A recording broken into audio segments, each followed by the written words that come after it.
Welcome to the Living Artist Podcast. I'm your host, Preston M. Smith.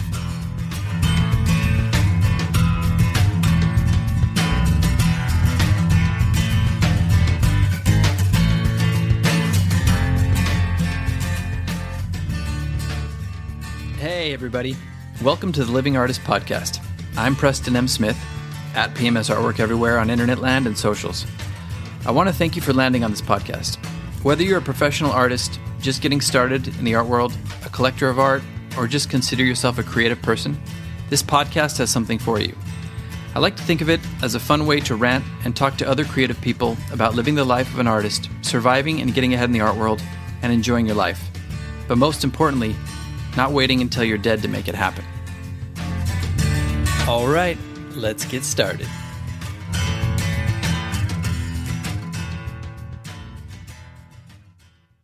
There we are. I can hear you, but I can't see you. You can't. Oh, hang on. There we go. If you want to be incognito, that's fine. Oh, it's all good. I like being visible. Okay, good. Yeah, for a long time I was doing these just audio, but it's kind of fun to be able to see who you're talking to, you know? Yeah, I know. I've done a number of them where they have video on, but then they only record the audio. They only put the audio to air. So yes, that's what I'm doing. Yeah, right on. So it's much easier to follow my shit in the background and everything. Yeah, exactly. I know I kind of tidied up a tiny bit, but I'm sure there's wrappers and stuff back there. Yeah. How are you doing? Oh, good. I'm just ever since my show went up, I've just been so not at full capacity. So I just couldn't I was my schedule is all out of whack and. Oh yeah. Yeah, that'll happen. So you're talking about. I'm happy to have. I was just oh my God, I almost forgot that this was at 2 and not 3 o'clock. So here I am. I would have just been sitting here yeah, she's not doing it, Yeah, I guess not. That's funny. Yeah. So you're talking about your show, Pursuit of Happiness, right? Mm-hmm. That's awesome. Yeah, I was looking at that a little bit online. Is that in downtown Raleigh?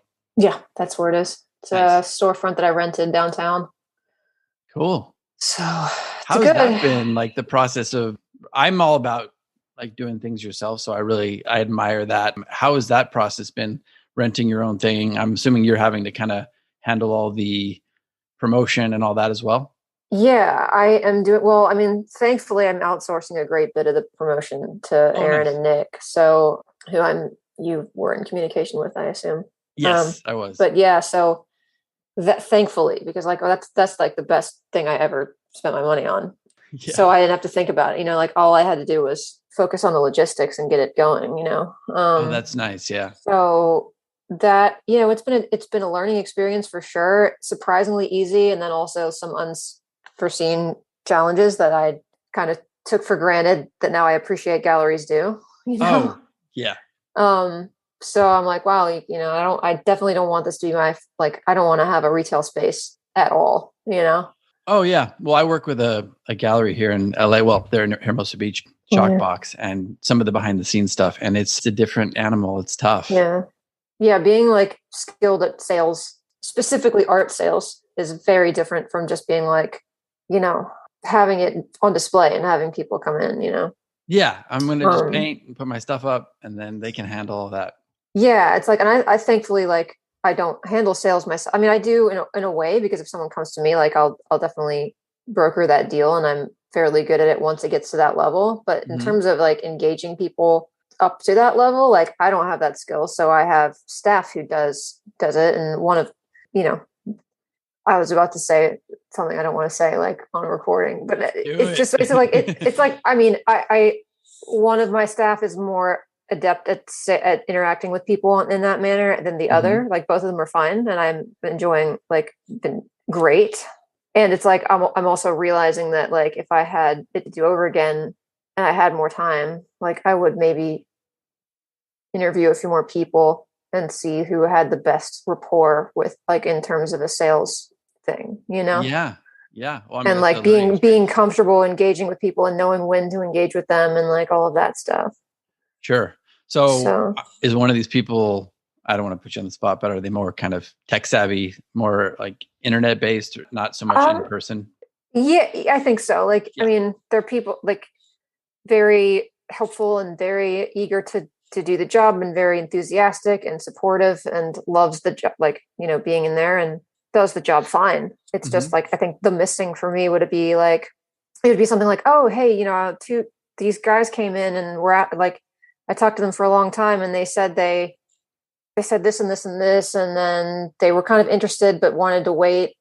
And I said, great, did you get their info? And she's like, no, I didn't get their email. And I'm like, so I can't reach Oh, out no. it's like, Yeah. so if you have conversations with people, you've got to make sure that you get their contact information. Otherwise, like, I can't do anything about it. It's like, Oh, it's a yeah. great story. It's like, I'm glad people came into the gallery and inquired and wanted to, but it's like, if I could have reached out to them, I could have funneled that into a purchase of some sort.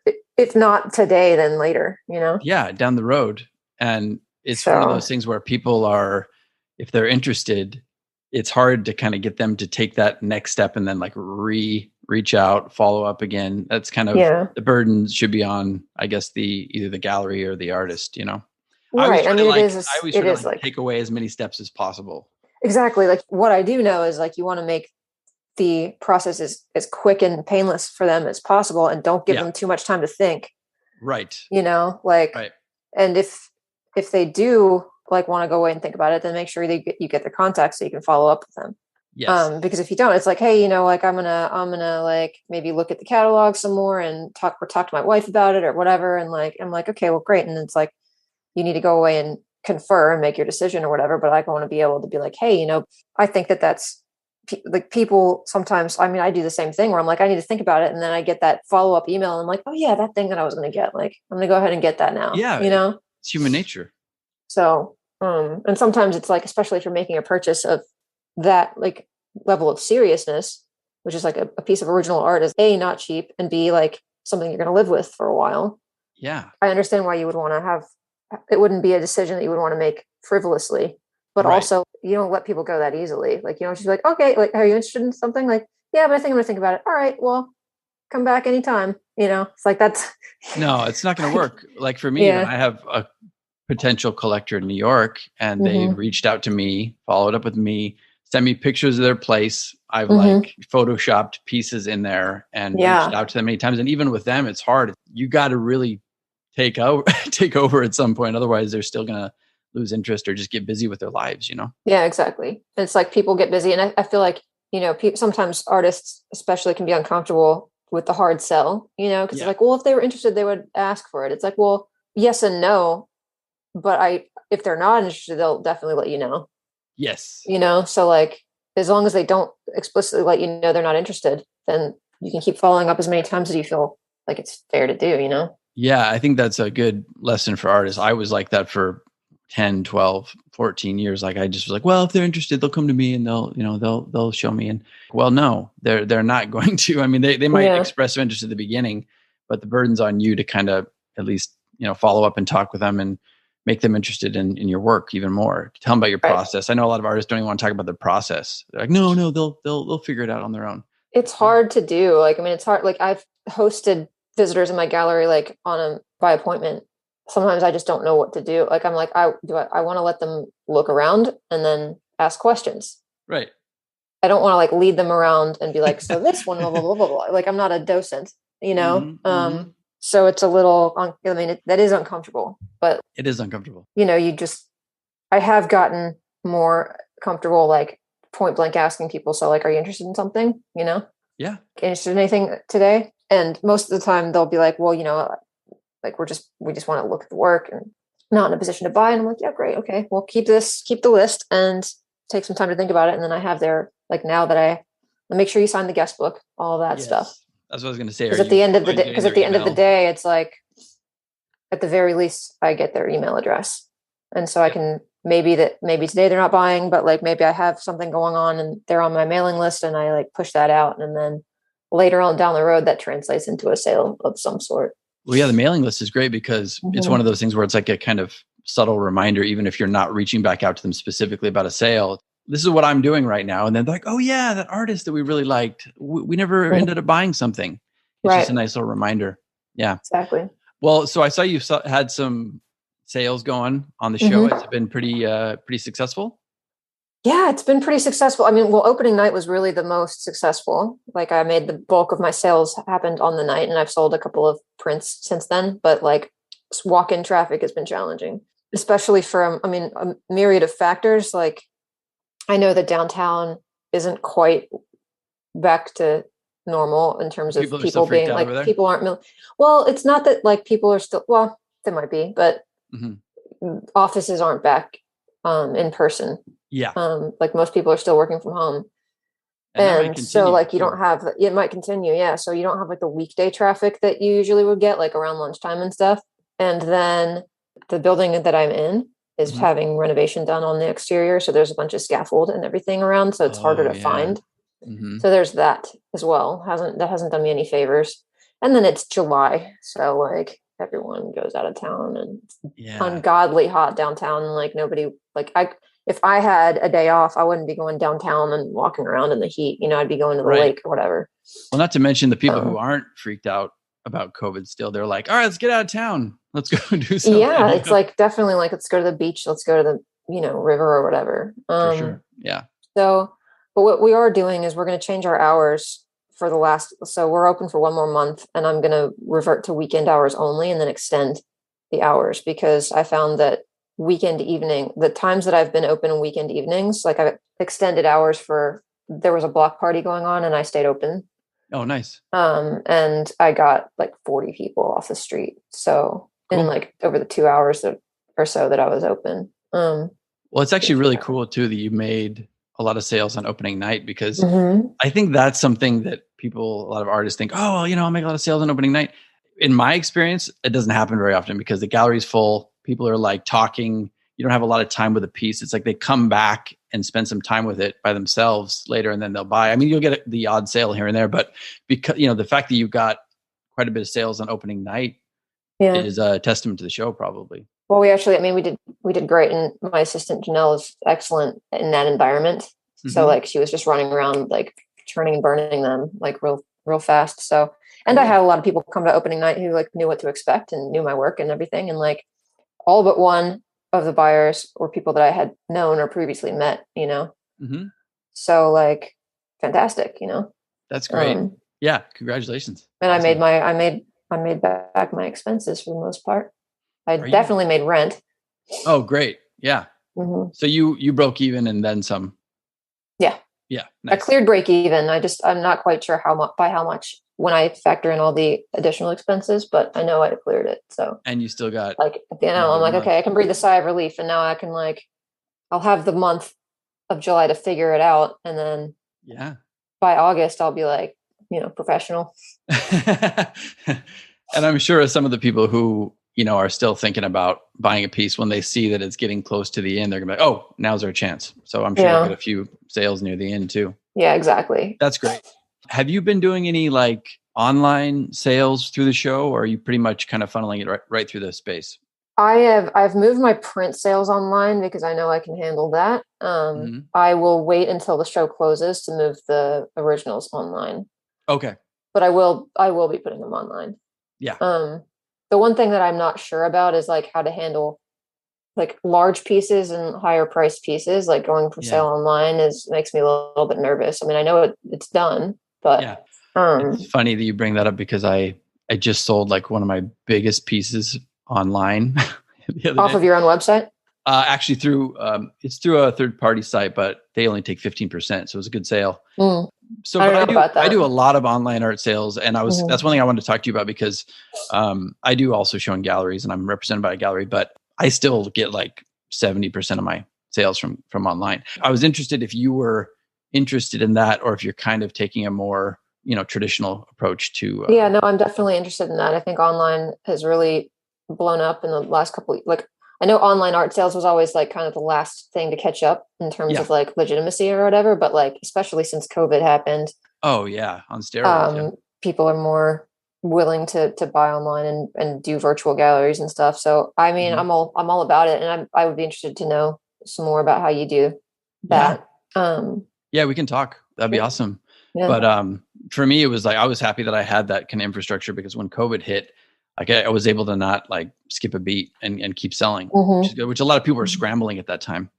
I mean, I love it. I've got collectors all over the world. It's like changed my life. So, but I Yeah. still recommend people doing, in-person shows. Like I'm happy you were doing that solo show. Yeah. That's awesome. It really is. I mean, there's nothing like seeing a piece of art in person. Oh yeah.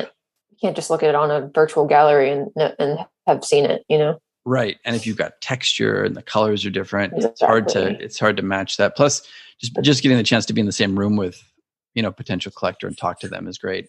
Yeah. I mean, I remember the first time I went to Miami for Basel, and I'm like looking at pieces by artists that I followed for so long. And it's like but it's like, it's a completely different emotional experience to see the piece and be like, it's like that, it's Yeah. tangible. Well, and sometimes you don't really know the power of the piece until you've seen it in person. Like I've had I don't know if you've had the experience, but people that I follow that I've seen in person, I'm like, oh, okay, this is a little different. And then I've had people that have blown me away in person. But I wanted to ask you about, I always talk to everybody about their origin story. So how did you get into art? Like you can start as early as you want, take as long as you want.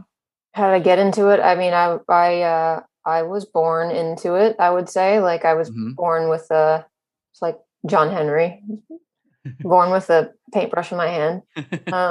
So like, I wasn't in an artistic family or anything, like, but my mother was a singer, like an opera singer growing up. And so by the time I was born, she was doing teaching. So she was kind of like understood that, but like, neither of my parents are artists or anything.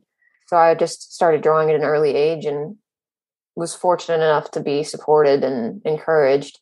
So I just, kind of assumed the mantle of artist early on and followed that wherever it would lead, So, I was always kind of able to get attention for my art when I wanted attention, and made it kind of that's like the card I would play whenever I like was introduced to new people, But then, went to SCAD for college and then ended up in like choosing illustration as a career path, just thinking that, I don't know, as far as commercial ways to pursue art, like that just seemed to be the most natural one. And then after a while, I wasn't quite into it was a little rigid, like the illustration world. I found it to be a little rigid. And so I ended up, like, I got a job doing storyboard art for advertising, like straight out of college. And I did that for 3 years. It was an Oslo based agency. So I lived in Norway doing like storyboarding for films? Commercials, like television commercials, gotcha. And that kind of thing. Just like, my role was basically to visualize the early stages of the concept for pitches, like client pitches. And then beyond, after that, that was the extent of my participation in the project, because it would go to film or go to whatever, Did you do that remotely, or did you move? No, there? I worked in an agency there. Okay. So I lived there. Yeah. Oh, cool. Which was a great experience. But again, like after a while, it just started to feel confining again. And I didn't feel like I wasn't really going anywhere with it. 3 years in the same job, doing the same project, like day after day, Yeah. Were you able to do any of your passion projects on the side? Yeah. I was thankfully, I had enough time and space and resources, to be able to pursue my own stuff. But there'd be periods where I was only doing my own stuff and I was going into work, and because there wouldn't be, something, like they're all in end stage working on their stuff. And it's like, we don't have anything new right now. Like, so eventually it kind of, when I was hired, I was the first and only illustrator, like in-house illustrator in Norway at the time. Because they were like, well, every time we need illustration, we always either outsource it or we do mock-ups like ourselves, but they really liked my stuff. And I had done a freelance storyboard for a bank, and the client just loved it. And so they hired me on the basis of that. Yeah, they were just like, oh, wow, we see the possibility of like illustrate, like we could just we have this idea, Taylor, draw it, but then after 3 years, it was just kind of like everybody started to know, like I knew and they knew that it was kind of not feasible. Like it didn't make a whole lot of sense to keep an in-house artist on payroll when I was only being used half the time. Right. So they started going with more like freelance people. Well, so I mean, that was economic crash of '08 happened, and then like 2 years later, the ripple effect started to hit like Norway. And so that's when they started to reevaluate their finances, and they were like, "Oh, we might have to let you go." And I was at the time, I was just like, "Thank you. I would love to be cut loose because oh no, I want to go home, but I wasn't going to make that move on my own. Yeah, I might have, but it might have taken another year. right. So then I went to Australia on a whim. A friend of mine was going, and I tagged along on that ride, and then I ended up staying there for 2 years. Wow. And that's when I got, and when I went to Australia, Melbourne, Australia is where I lived. And that's when I got into what I'm doing now. Nice. That's when it started. So yeah, so I got. Sorry, go ahead. No, I interrupted you. Yeah. No, I got your into origin story. Yeah, it's like the kind of confining nature of what I was doing before. I found a way out of that through street art and through commercial murals. So did you started getting, how was the transition into getting like commercial work? Like how did you first get your first paid mural job? What was my first paid mural job? That's a good question. Like, I don't actually remember the first time I got someone paid me money to do a mural. Mm-hmm. It must have I'm been assuming it was in Australia, right? I did get paid work in Australia, but it was all like, I mean, I was selling artwork in fairs, and I was doing commercial, like I got picked up by this like boutique agency down there who was, oh, nice, had their hand in kind of commercial street art, urban art kind of projects. So I would do, of course I did a lot of free work, as you do when you're starting out. Yes. And I did participate in a lot of the festivals, which were, unpaid, but like the reward for it is the connections that you make. So I was thankful for those opportunities and everything. And so like the festival participation was really kind of my way into larger work, like being able to demonstrate that I could do larger works. And then from there, it was just kind of like, at some point murals became regarded as a good investment for cities and businesses and stuff. Mm-hmm. So that's when I started getting a lot of corporate interest and city sponsored mural projects. But before that, it's like, I certainly know that I was earning money, but I was not earning much, like, it was just kind of here and there. So I would say like my career in the last 5 years has become consistent. Like, I know that I'm going to be inundated with projects from one week to another. Yeah, it takes a long time to get to that point. I think people think they're just going to like jump in and like, oh yeah, I'll just start doing, street art, mural art, I'll get paid, I can make a living off this. But it's just like anything else. You got to pay your dues. You got to get your work out there. Of course. Yeah. I mean, people always ask like, how do I break in? What do I do? This and that and the other thing. And like, how do I price my work and all that stuff? It's like, yeah, these are important things to know how to do early, and also understand that when you learn how to do this, you're going to be doing this consistently for another 10 years, probably before you can really say like, yes, I'm a full-time professional artist and this is how I make my living. Yes. There's probably like the one out of, a million that gets lucky or whatever, but most people are the, 10-year overnight success. Yeah. And I mean, even though, exactly. And like, even the ones that you see that you're like, wow, they blew up out of nowhere. It's like, they didn't. Like, behind the scenes, they were like, from in their mind, if you ask them, did it happen for you overnight? They'd be like, no, I've been working towards this for 20 years or something, Yeah. Yeah. But I quit my day job after 16 years. Yeah. And I've been doing it full time for over 5 now, but like, yeah, it took some time. It just takes time to figure out your path and where your little niche is, like what you specialize in, how to talk to people. I mean, there's just so much. There's so much. Yeah. But yeah, I mean, it sounds like you completely, understand that. And I think a lot of younger artists don't understand that now because they just want to be able to like push a button and be like, I'm there. Well, yeah. I mean, it's just kind of like, oh, so how do I get to do what you do? Like, can I do it now? I want to do it right now. Yeah. It's like, well, it's good luck about, like maybe you're a virtuoso and like someone will pluck you out of obscurity and give you like the tall building projects and but it's doubtful, you have to like, I mean, I don't like the idea of earning your way in necessarily, but it is like that. Like, you don't just get to like show up, and it's just not that easy. It's not, No. it's not as glamorous as it looks either, No, it's not. Yeah. As I always tell people, it's not like super sexy behind the scenes, Mm-hmm. but I mean, everybody online is always showing you their highlight reel. So it kind of looks sexy, but I Yeah. think it's also just like learning how to do what you do, hone your craft, and like repeat that. Like, okay, just that alone, can I deliver? Let's just say you're a mural artist or whatever, street artist. Can I deliver on this project? Okay, now can I do it again? Exactly. Can I do it And again? I would even say like the one thing I would want, it's like people are like, what's the one piece of advice? And I always say something about, I don't know. I don't even know what I say, but like now that I think about it in this context, I'm like, the one piece of advice I would give you is like, no project is going to be the one, Yes. like it's not going to be the one, like you're not going to do this project and then everything is going to work out for you.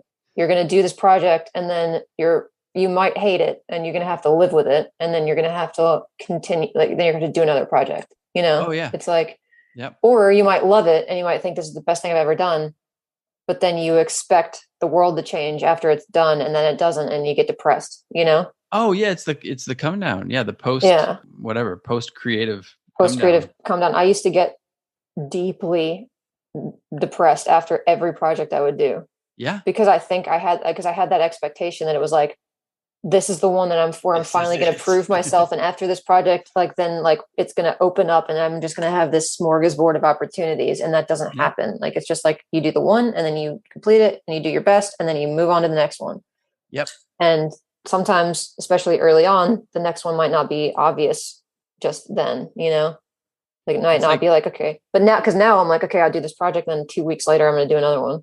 Yeah, exactly. And then when you look back after 10 years, you see how they kind of stacked up and you go, okay, there was like an evolution there. But I had the same thing. I mean, I always talk about this, but like I had this Obama thing where I did like 12 portraits of the president and I got to go to DC and give them to celebrities. And I was like, I'm done. Like once I do this, everything will open up for me. And what ended up happening was it was a great opportunity. It was amazing. It's one of the best things I've ever done. And then I came back and I went back to waiting tables. Yeah. And I was like, oh fuck, man. Like now I got to just start over. Yeah. So you're just like, yeah. And if I had one project that was where I was like promised, it was my first like big name client. And I was promised a whole bunch of press that like never materialized. It was like, we're gonna put you in this magazine, that magazine, this article, like New York Times arts, blah blah blah blah. And I was like, wow. And I believed it because it was like this big company, and then like it just didn't happen. Like it just didn't happen. The project kind of like fizzled out like a wet match, like it happened. Like the project got completed and everything, but like they had this like press release for this launch of this project planned, and then they just didn't. I think some stuff happened behind the scenes that I'm not too clear on, and they just dropped it. Oh, wow. So like, well, and they probably had every intention of doing that. I'm sure they had every intention of it, but we ran into some I'm clear on some of the problems that we ran into, but then I think there were others that I wasn't even privy to, but like corporate was just like, what are you even doing on it? Like, what is this project? It's not important. So like, don't focus on it anymore, and it's like, well, hey, what about me? Like I put all this time into it and like, this was supposed to be my moment, all of that. And then at the end I was just like, well, fuck that. I mean, okay, well, I guess I'm just going to keep doing more murals because there's no other opportunity. Like there's no other option, but like, oh, and it hurts. I've got to get over it real fast, Right. I mean, that's the lesson, right? Is okay. You just got to be able to bounce back because I mean, I know that deep depression where it's like, what am I even doing? Like, I thought, I've been working so hard for this. It didn't pan out. And now I'm just like, I got to just keep going. It's a good lesson. I think it weeds out certain people who are not going to kind of have a career in the arts because like once they get hit by a couple of those, they're like, oh, well, screw this. I'm out. I'm doing something else. But anyway, I'm sorry that happened. So water under the bridge. Now you're doing all right. So now I'm doing fine. So exactly. And now you probably have developed that tougher skin too, much like I just don't get to come down. I mean, I do get a little scatterbrained and addled by, the post show thing, and like I was saying that as soon as my show went up, I stopped functioning for like 3 weeks, and I'm still like much more forgetful than I usually am now. Yeah. Yeah. But, and I think that's just a consequence of like being so intensely focused for such a condensed period of time, and then having it just kind of like open up and be like, oh, where do I anchor myself now? You know, even though I have tons of projects and stuff, it's like, but the show is still going on. So my attention is still partially with that. And then now I've got like a bunch of projects, and I'm in the same phase for all the projects. So like the planning, so it's just a little, so for me, I'm just like, I've got to stay focused. I'm having trouble staying focused on this because I have all this other things. It takes your energy from all these other things you could be doing too. And then those kind of like just back up in your brain, like, oh, okay, I need to do this. I need to do that. I need to pick this up when I'm done. That's what I'm always doing. I'm like, man, I've got so many things I got to catch up on, because I envy you in a way with the assistance. And I know that's a kind of a recent thing for you, but I've been needing that for a while, because I do all my own shipping, all my own painting, all my own podcast stuff, all the gallery stuff. It's just like, it's too much. It's just too much. It's a lot. I realized that I was like, my life would just be better if I could outsource half the things that I do. Like if I made, I was thinking about I've been thinking about getting an assistant for a while before I got Janelle. And like, I'm still figuring out exactly what she's going to be doing for me, because like, there's giving up the control too, right? Exactly. That's the thing. I was like, the thing that has always stopped me from doing it was like, I don't know if I am organized enough to be able to outsource certain things. And I don't know if I would want to give up that control. So like now I'm training around how to respond to clients. And that's really hard for me, like her, because like she's going to not pretend to be me, but like, I was like, so I gave her a client inquiry. Like I just forwarded it to her, and I said, write up how you would respond in a document, like a Google Doc, and send it to me, and then you got the marker and then she got it. And then I like got the red marker, and I was like, this is blah, blah, blah. And I'm just like, I'm so like such a control freak about my language. Yeah. And how when people are writing on my behalf too, I'm like, I know that this is your language, and I want it to sound more like this, I want it to sound more professional. Completely. Yeah. And I'm like, reorder these questions. And I was actually pretty good, because I was just like, well, ask this question in a more personal way, because you're having a conversation.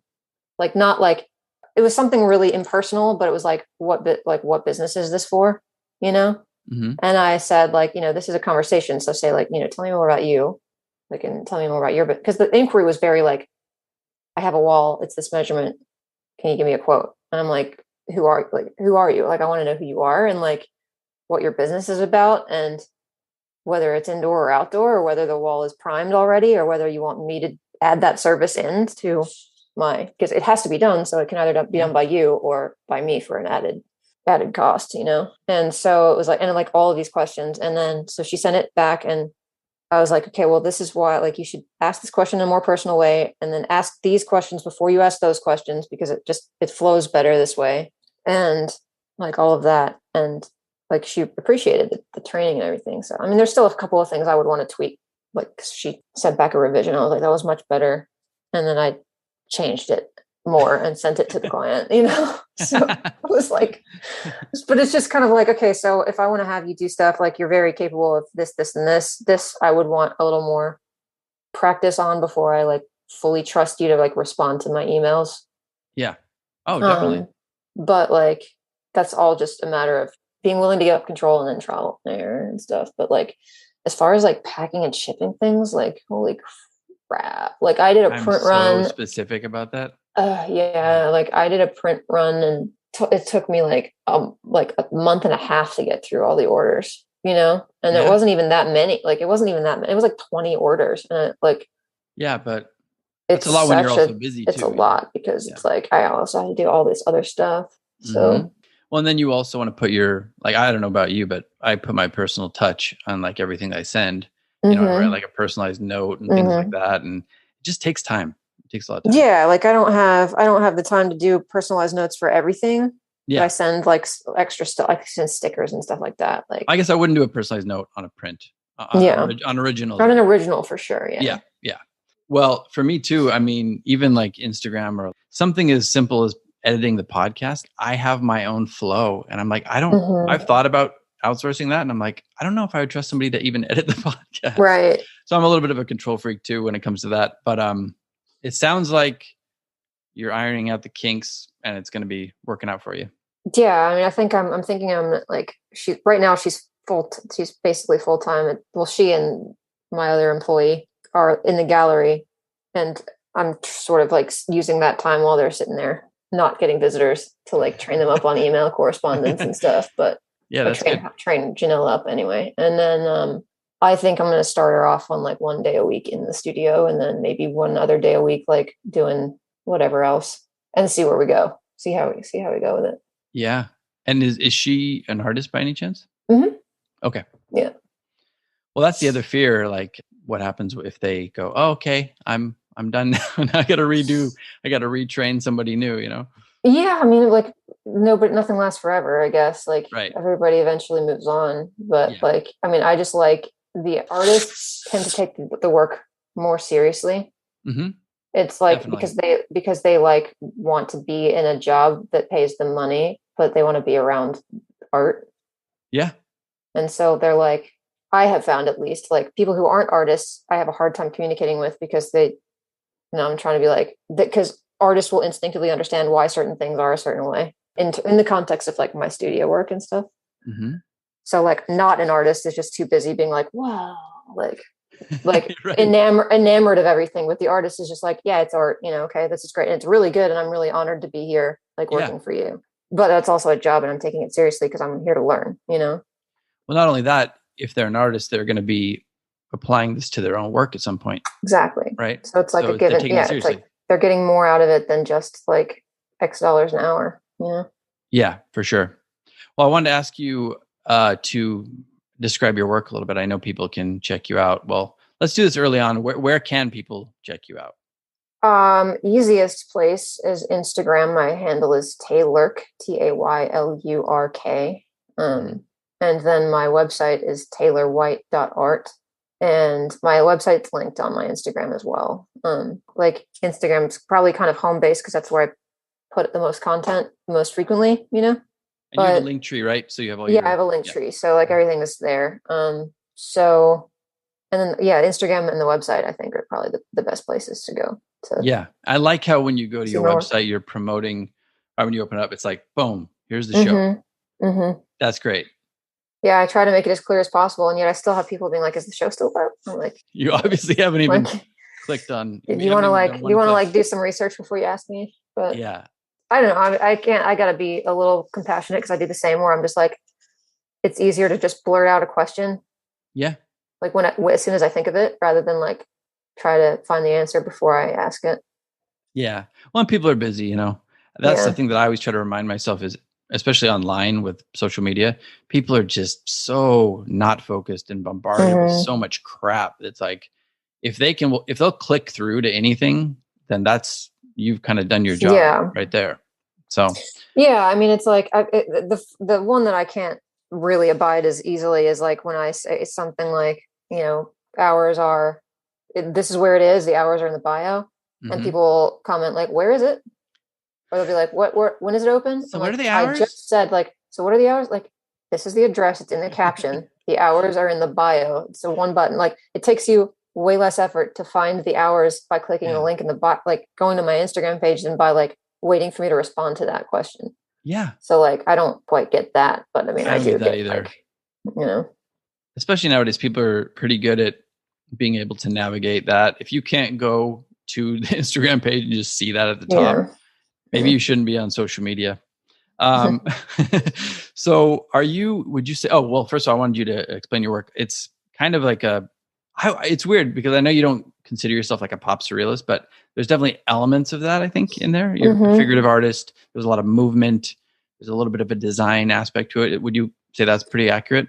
Yeah, I would absolutely. And I appreciate that interpretation. I mean, I guess what I've defaulted to is abstract figurative at this point, and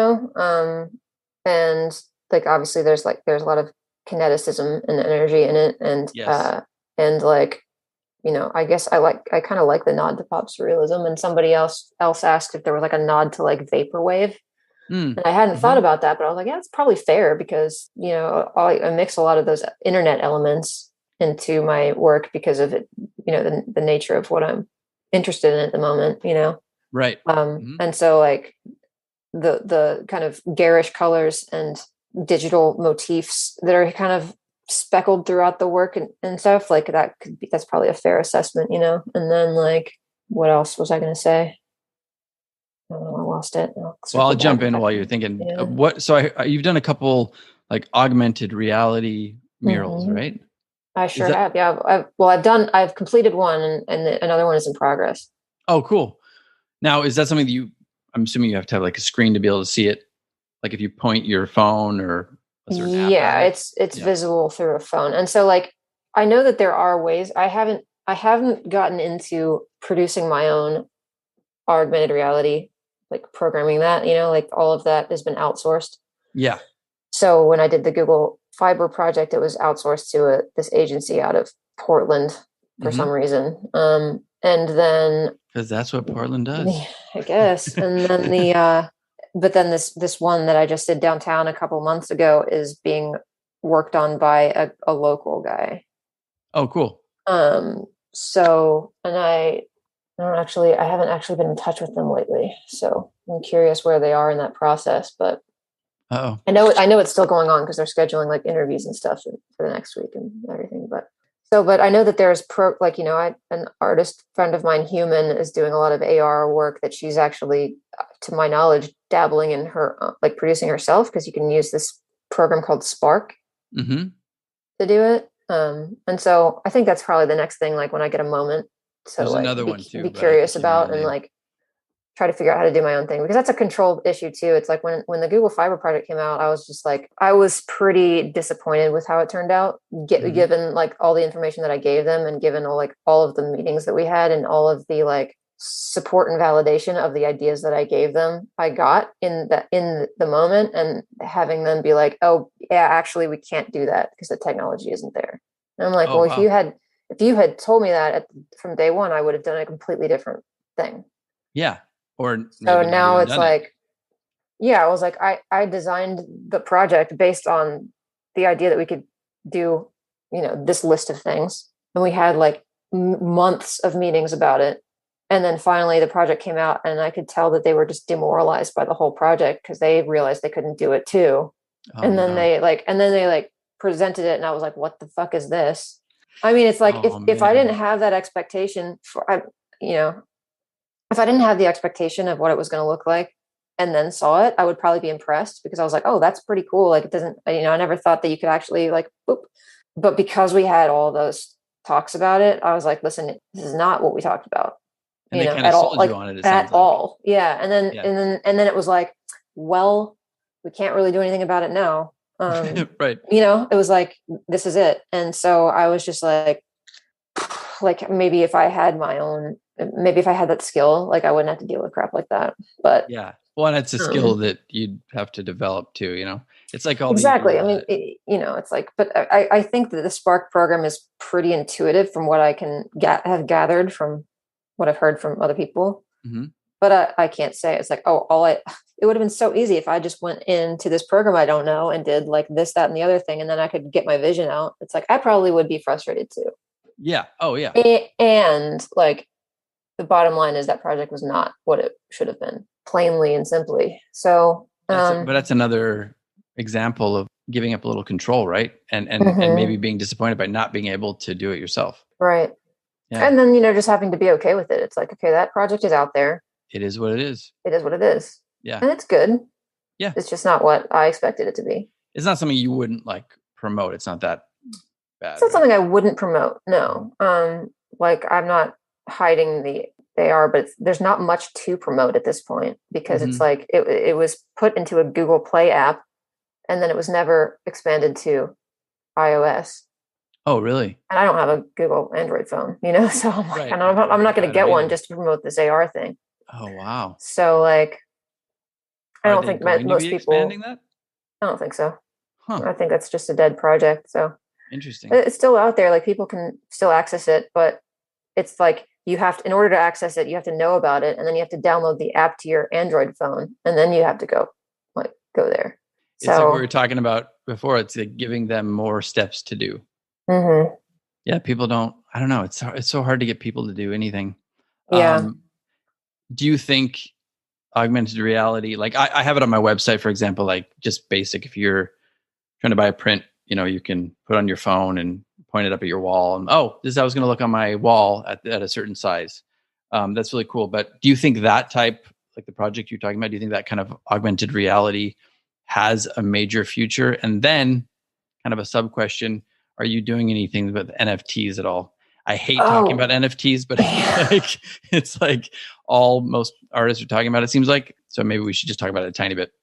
um, yeah, I think that augmented reality is an interesting concept, and I thought for a second it was going to take off, and then the NFT kind of came in and swooped in and distracted everybody. So who Hmm. knows? I mean, I think compared to the NFT right now, augmented reality seems a little cute.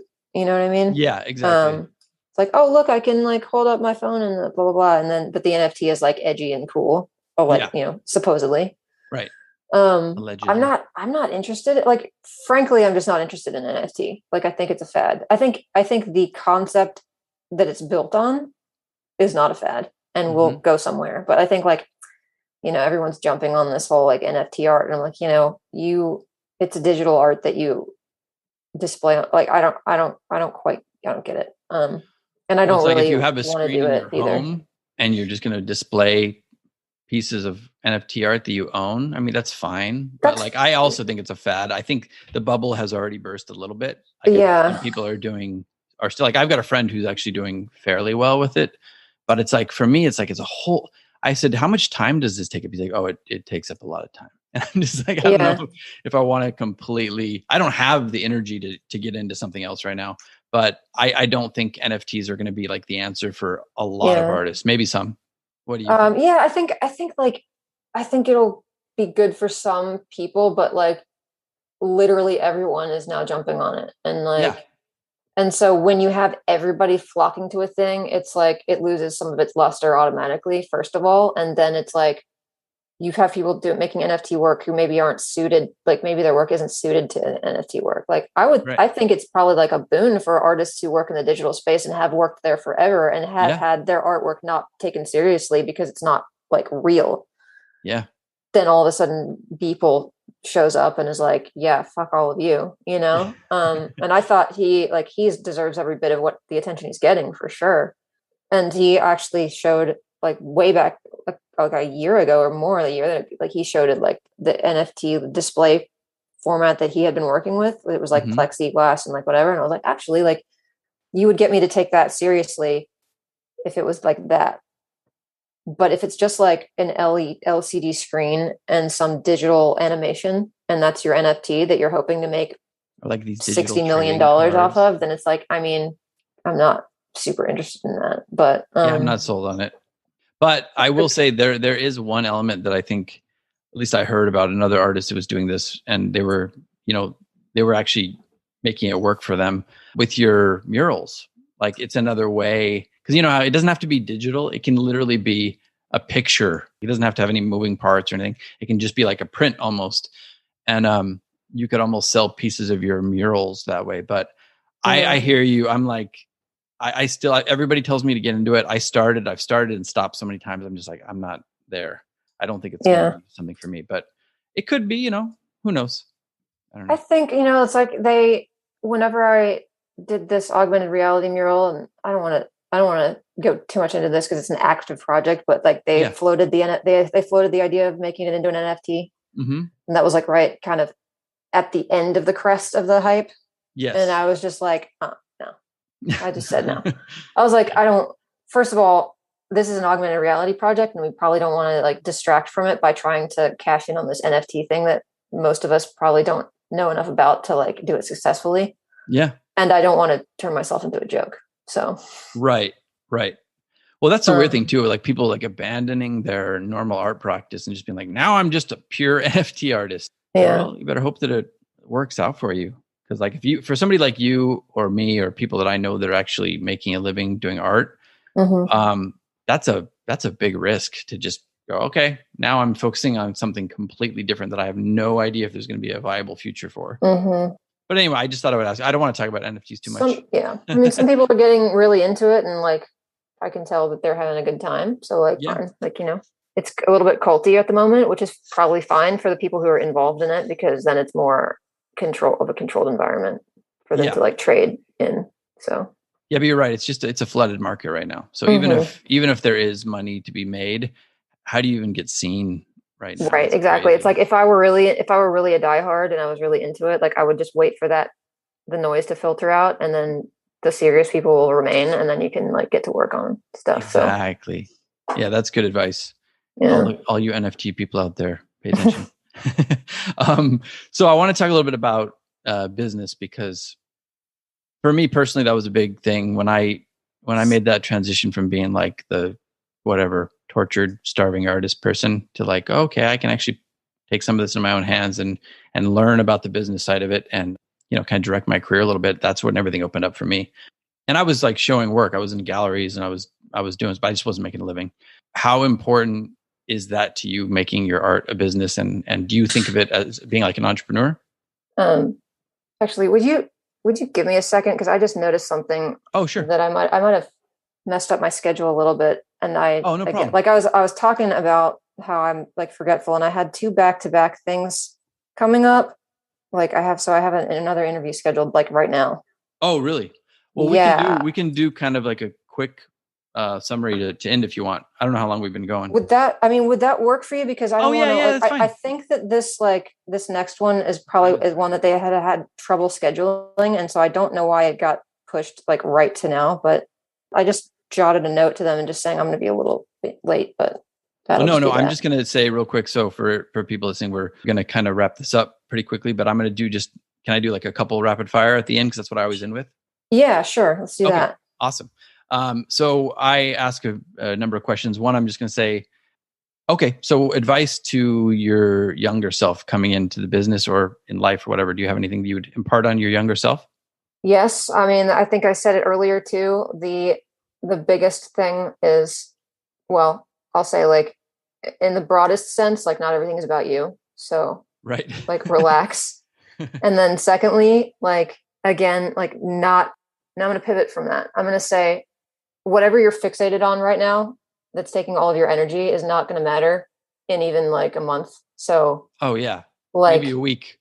Yeah. So exactly. Maybe a week, maybe a day. It's like you could allow this thing to matter for another year, or you could let it go and focus on the things that good. Hang on. I'm sorry. I'm gonna redo that answer because I just got noticed that they're late too. So I think it's great. Okay. Yeah. So like I might keep a little bit of this in because I always love putting the reel in the podcast. Yeah, so that's okay. I mean, it's the one thing that I'm starting to realize is making my life a lot easier is like I'm like able to be, I'm kind of being accountable to all my communication, Oh yeah. So it's like, I want to be like, I know that I scheduled this and I probably made a mistake thinking that it wasn't going to run over, but I need to make sure that I still can get to that and not blow it off, And I will say right now, I don't ever give any, I don't ever say, oh, it's going to be an hour, it's going to be 2 hours. I've had people talk for 3 hours and it's like, yeah, totally. It's like, this is a much more like relaxed environment. And it's just kind of like, sometimes when I have a bunch of things scheduled, I'm like, I don't really know what certain things are going to be. So it's like, it could be it could be a 30-minute conversation, or it could be like a 3-hour-long chat. So right. But anyway, so we'll get back to it. I know you still probably have to go pretty soon. So, so advice to your younger self. Yeah. So advice to my younger self is not everything's about you. Mm-hmm. Whatever you're fixated on that's taking your energy away from the things that you should be doing, let it go, because it doesn't matter. And also like this isn't the thing that's going to make this thing like isn't the thing. It's not important. It's not the thing that's going to make or break you. It's just a thing. So, just calm down and stop worrying. Thank you for that, because I was having one of those moments this morning. I was just like so fixated on the problems that I have right now with like a collector and then with like a commission. And I was telling myself, don't worry about it. But telling yourself is hard sometimes. So hearing it from you kind of reinforces it. It doesn't matter. And you just keep going. And later on you look back and you go, even with the problems, it's like it happened for a reason. It turned me onto this, or it made me make this decision, which I wouldn't have made otherwise. Mm-hmm. Right? Exactly. So, okay, well, I'm going to give you maybe one or two more. And then give me a few more there. I know that they're running late too. So, okay. So They're we're now, all square. Yeah. It's like, oh, hey, by the way, she's running over. And I just said, oh yeah, me too. Don't worry about it. So we're fine. I'll let this naturally end. And then, you can blame me for it too. It's fine. No, that's okay. I was just talking so much. Well, it's like, people, it happens all the time where it's like, I'm 15 minutes late and I just assume that you're 15 minutes late. So like, I'm not going to say anything about it, but I make it a point not to do that. And I'm like, I'm distracted by the fact that I'm late. So I'm going to not step over it. And I'm just going to like respond to this and then get back to you so we can finish it. So okay. I appreciate how it works. Yeah, no problem. So I heard one podcast you did. I don't remember listening to the other podcast, but I kind of heard a little thing about a relationship with LA. I'm in LA. Yeah. I kind of heard like a love-hate relationship, which I think most artists in LA also have. So I just wanted to hear you talk about that a little bit. Do you feel, I got the sense that you kind of felt like you needed to make some appearances in LA and you had some problems with some galleries and stuff? Well, yeah. I mean, I think I would soften that a little bit. I have fuck LA. Yeah, fuck LA. No, I enjoy visiting LA. I think I would have a hard time living in LA. Although I think in another life, if I had made that choice, I would have been able to handle it. It's just like, it's not my favorite place to be in a long-term basis. My brother lives there. He lives in Los Feliz. Yeah, he's happy. I mean, well, he's as happy as he can be. Sure. But it's hard to live in LA. Yeah, I mean, he's tunes pianos for a living and has all kinds of great stories. But he cool. He's having, as a piano tuner, it's hard to make ends meet if you have the cost of living that LA demands of you. So it's hard to make ends meet almost doing anything. Yeah. So exactly. So it's like, unless you have to work a hell of a lot harder to get half the, I think it's like the risk reward gulf is greater. So like if you hold out for the rewards, if you're able to get to that level, like it pays off like astronomically well. Yeah. Right. But if you don't get there, then it's just that much harder. And so many people don't. So so I just made the choice a long time ago that I didn't want to put myself through that stress. So I just went a different direction. Well, and I think also, sorry. Oh, I want you to add to that because I did want to actually answer your question. So, go for it. But like, I do think it's harder. I do think there's a lot more, as much as there's more opportunities, there's also a lot of more noise and it's a lot harder to get seen. And if you're not in the LA scene, it's also harder to be taken seriously by people in LA. So that's what I ran into, where I was like, I would go out there and be like, hi, I'd like to meet you and talk to you about my like artwork or whatever. Meet you first. Like meeting you would be like the primary goal. And then circling around to the fact that I'm an artist and we have a mutual interest in common, like, would be secondary, but also the ulterior motive. Right. Right. So it's like, I'd go out there and it'd be like, everybody knows each other already. I do know a lot of these people. And so like the more people I know and the more people I got to know over time, the easier it became. But like the first few years, I'd be like, hi, I'm Taylor. They'd be like, you look like you're from out of town. It's like, it's like and that. I mean, like a dick. Sorry. Yeah. Well, it was just kind of like, I would go to, I went into one gallery that I won't name. And he was like, the guy was like, this work is great. It's not going to get you attention out here. Whatever, and I was like, okay, so what's your point? Like, and then he also said, like, if you were in LA, I could put you in a group show, but since you're not in LA, I could put you in like, not in our gallery, but in some other galleries that I know. And I'm like, well, what's like, we have like the mail is the thing. Like, what are you telling me? Like, what are you telling me? Because if I'm not an LA artist, like you're not going to put me in a group show in LA, even though you exhibit international artists all the time. That's such BS, so by the way. I just kind of ran into that, and it's like I'm sure it was bullshit, but it just like it kind of deflated me a little bit because it made me feel like there was no point. Well, yeah, the one thing that I was struck by when I heard you talking about it, I was like, you're absolutely right for the most part, and secondly, most artists who live in LA feel the same way. Yeah. So it's like, it has nothing to do. Like basically everybody in LA is still like, stay out. We don't need you. We got way too many people. Well, it's a hardcore environment, and I think it hardens the people who are there too. It's like I don't necessarily malign almost anyone just because I understand how hard it is, and I'm seeing from the outside that it's like every artist that I know who seems to be doing great like struggles, you know. For sure, yeah. So especially if they live in LA, so like that's all. You know, I will, you know, when you guys stop acting weird about COVID, I would love to come back and visit and get more into the art world again. But like, all about stopping acting weird about COVID. I'm like, man, is there some people who just want it to go on and on forever? You know? Yeah. And but anyway, yeah, some of us are not. There's money in that. Weird. There's money in it, yeah, definitely. But also, I just think I'm so tired of talking. I'm more tired of talking about COVID than I am NFTs. So yeah. I'm going to stay away that. But some of us are not weird. Some of us are open, and we're going out. We're doing things. We're doing shows. If you ever get a chance to come back to LA, check out Shockbox Gallery. Okay. I think you'd really dig it, and they're very open-minded to non-LA and Hermosa Beach artists too. So, and I work with the gallery a bit, and Mike Collins is awesome. I think he would dig your work too. Yeah, sounds great. Yeah, awesome. And then one last question before you got to go. Okay. I'm going to let you pick it. I have superpower to create. I've got daily routines. I've got biggest failures and what you learned from them. And I've got goals for the future of your art. Any of those get you? I think I'd be able to answer daily routines in the time limit that I have.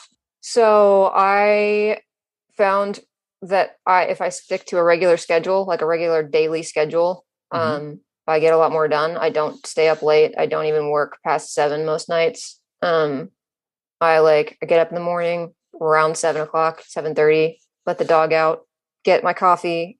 I try to read or do something like stimulating like that. And about 70% of the time I won't look at my phone while I'm doing that, but sometimes I do, try not to look at my phone in the morning. Yeah. Then while I'm reading, my dog will come out in from outside and start begging for attention. And so I'll play with her for a few minutes and then feed her. And then she's a pit bull mix. Okay. She's 2. And then I will go open my laptop and get to emails. And then it takes me maybe to about 10 o'clock. And then I'll eat breakfast or something. And then I'll go into this. I'll either I'm out doing errands or whatever, or I'm like in the studio doing whatever I have to do. And then, and my routine is completely different if I'm on a mural project, but that's different. That's a different conversation. But so like I'm in the studio probably from like 11 to 2, and then I'll eat something and then like let the dog out again, play with the dog, etc. And then go back in, and I'll work until probably 6:30, and then I'll stop and start making dinner, and then I'll be done for the evening. And then I go to bed at like 10. Yeah, that's pretty similar. It's like to me. Yeah, it's like a very like old lady routine, but it worked. Well, yeah, I shifted from staying up till 5 a.m. to now I go to bed around 10:30. I get up at 7 also. I just find that I get so much more done. How much of your actual day do you spend creating, or how much of it is like, business stuff? It really depends on the day. A lot of times it's all admin, and sometimes I'm able to like spend a bunch of hours creating stuff. It just kind of depends. Yeah. Okay. Well, I'll let you go. Thanks for coming on. And if you ever want to do a round 2, because I know we had a lot of stuff. Let's come back. Let's actually circle back, because I'd love to it sounds like we could dive into a lot if we had the freedom to do it. So I'd love to schedule another thing with you if you'd like. Yeah, let's do it. We'll do we'll put this one out as a little taste, and then we'll do another one down the road. All right, sounds good. I'll be in touch. This has been the Living Artist Podcast. Thank you so much for listening. I just want you to know that I appreciate you being here, and I'm grateful to be in your ears. Your art and creative life on this planet is meaningful, so thank you for sharing it with me. If you like this podcast, whatever platform you're listening to it on, please subscribe and share it with your friends. You can also leave me a positive review to show your support. This helps me to reach more people with the algorithmic magic and keep the show going strong. If you want to see more of what I do and check out the art that I create, you can visit my website at www.pmsartwork.com or follow me on social media everywhere at PMS Artwork. That's it for now. See you back here next time.